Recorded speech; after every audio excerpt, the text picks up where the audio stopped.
Bonjour et bienvenue dans mon monde. Moi c'est Pierre et voici Camille avec qui je m'apprête à partager cette belle aventure. Il y a un peu moins d'1 an, on a décidé de songer à vivre en van.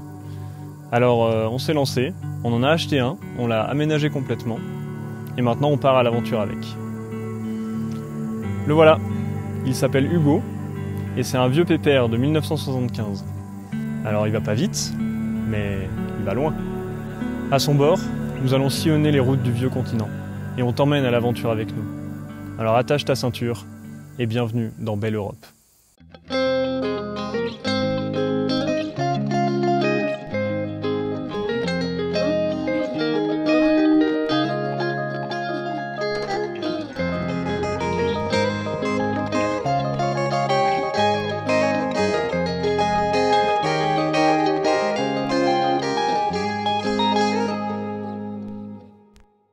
Pour notre première nuit, on voulait quelque chose d'un peu spectaculaire quand même. Il s'agissait, après tout, de l'inauguration d'Hugo.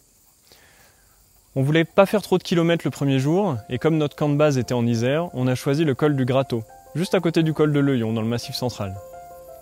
Et autant te dire qu'on n'a pas été déçus.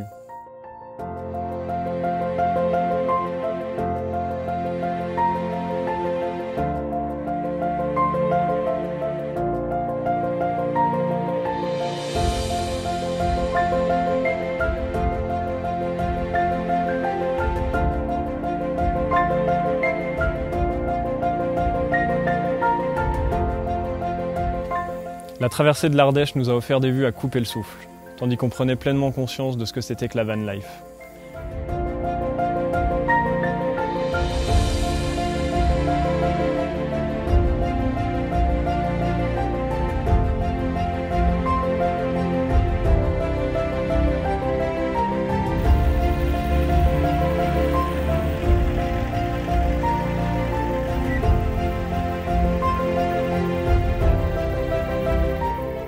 À la fin du 3e jour, on a trouvé ce spot à l'entrée des Cévennes, avec une petite rivière en contrebas. C'était la première fois depuis qu'on était parti qu'on se baignait, et ça a fait du bien.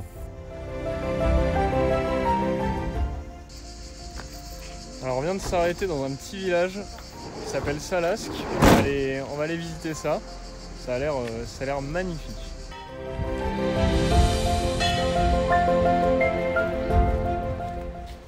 Bon bah en tout cas, on n'est pas dans le pétrin. Excellent. Camille a pris l'engagement de faire son atelier ici plus tard. Est-ce que tu confirmes, Camille? Oui. Ok, donc Salasque, futur lieu où Camille aura son atelier, donc n'hésitez pas à venir visiter. Alors Salasque, c'est fait. On se remet en route pour Carcassonne tranquillement.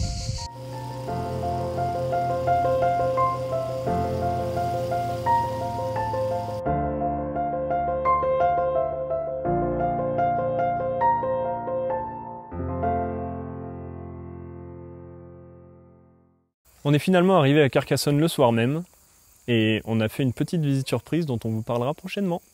On est reparti le lendemain directement vers les Pyrénées, la destination qu'on vise depuis qu'on est parti. Après avoir roulé un moment sur une petite route de montagne très escarpée, on a fini par s'installer à notre spot actuel. Il se trouve juste en dessous du col du Mentet, dans une réserve naturelle. Cette réserve s'appelle la réserve de Pimentet et j'aime autant dire qu'on a mangé épicé depuis. Ce jeu de mots est approuvé par Camille. Non. Si. Maintenant qu'on est installé dans les Pyrénées, on va pouvoir commencer à randonner. Parce que c'est pour ça qu'on est venu.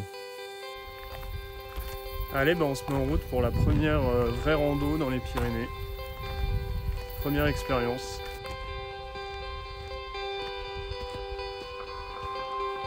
Là, on a marché environ 10 minutes, un quart d'heure dans la réserve naturelle de Pi.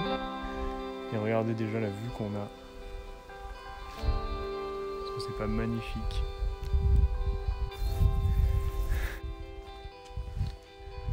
On a déjà monté 500 mètres, un peu plus depuis ce matin. On arrive à 2003. Donc là on va jusqu'à la cime qui est en face de nous. Et je pense qu'on va avoir une belle vue à 360 degrés là-haut. En tout cas pour l'instant la montée est super sympa.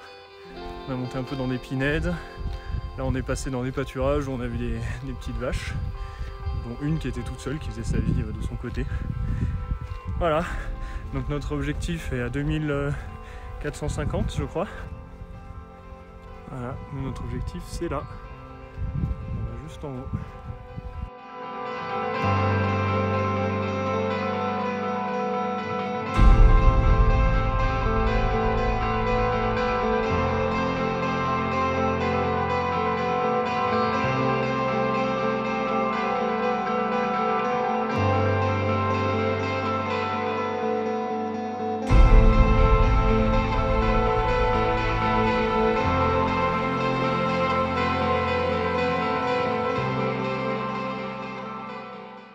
Pour cette première vidéo, je veux te parler de pourquoi on a choisi Hugo.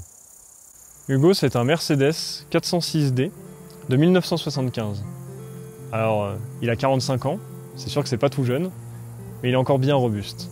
La première raison pour laquelle on a choisi ça, c'est que c'est une motorisation increvable. C'est un 2,2 litres en fonte, diesel, donc ça a pas mal de couple, et même si c'est pas très puissant, ça nous emmène loin. Ça a l'avantage de nous laisser la possibilité de faire de la mécanique nous-mêmes, ce qu'on a déjà fait. Comme ça, si on est dans le désert et qu'on tombe en panne, eh ben on pourra réparer. Le deuxième avantage d'Hugo, c'est qu'il est plutôt imposant et qu'il est cubique. Alors c'est sûr, ça a l'air d'une caisse à savon comme ça, mais ça nous a permis de pouvoir organiser l'espace comme on le voulait et de pouvoir optimiser les rangements. Comme ça, on a pu mettre une douche et un toilette à l'intérieur, ce qui nous permet d'être complètement autonome. Et puis Hugo, il est fait pour nous laisser profiter du paysage. Il a un pare-brise immense, des portes coulissantes qui s'ouvrent en grand, et on est vraiment à l'extérieur quand on conduit. Et enfin, le plus gros avantage parmi tous, qu'on a pu expérimenter pendant les 15 jours qui sont passés depuis qu'on est parti, c'est qu'il va lentement. Alors oui, vous allez me dire... Oui, mais un camion qui va lentement, c'est vraiment pas terrible, tu vas à 2 à l'heure. Mais en réalité, c'est super. Ça permet de pleinement profiter du paysage, ça permet de s'imprégner des lieux qu'on traverse. On prend pas l'autoroute avec, on prend que les petites routes. Et ça nous permet de vraiment découvrir les endroits par lesquels on passe. En tout cas, depuis qu'on est parti, on se sent super bien dedans. On dort comme des bébés. C'est vraiment devenu notre petite maison et j'encourage tout le monde à adopter ce mode de vie.